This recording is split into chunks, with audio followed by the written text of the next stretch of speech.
السلام علیکم، آپ دیکھ رہے ہیں کے نیوز ایچ ڈی۔ میں ہوں حارث علی شاہ گیلانی۔ چلتے ہیں آج کی اہم خبروں کی طرف۔ ڈی پی او ساہیوال محمد عثمان ٹیپو کی جانب سے روزانہ کی بنیاد پر اردل روم کا انعقاد۔ گزشتہ ایک ماہ سے 1-to-1 پولیس ملازمان کی انکوائریز، شوکاز نوٹس، اپیلوں کا میرٹ پر فیصلہ۔ کسی بھی قسم کی بے ضابطگی، کرپشن یا غیر ذمہ دارانہ طرز عمل کو برداشت نہیں کیا جائے گا۔ لیے چلیں گے ساہیوال، جہاں سے رپورٹ کر رہے ہیں ہمارے نمائندے میاں علی رضا۔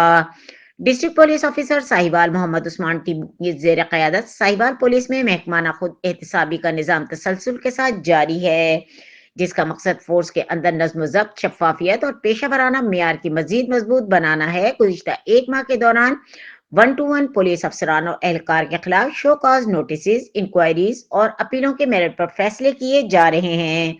ڈی پی او ساہیوال محمد عثمان ٹیپو نے اس موقع پر کہا کہ محکمانہ خود احتسابی عوام خدمت کے معیار کو بہتر بنانے کا بنیادی جز ہے اور ساہیوال پولیس میں کسی بھی قسم کی بے ضابطگی، کرپشن یا غیر ذمہ دارانہ طرز عمل کو برداشت نہیں کیا جائے گا۔ انہوں نے مزید کہا کہ قانون کی بالادستی، شفافیت اور دیانتداری پر مبنی پولیسنگ ہی عوامی اعتماد کو مضبوط کرنے میں اہم کردار ادا کرتی ہے۔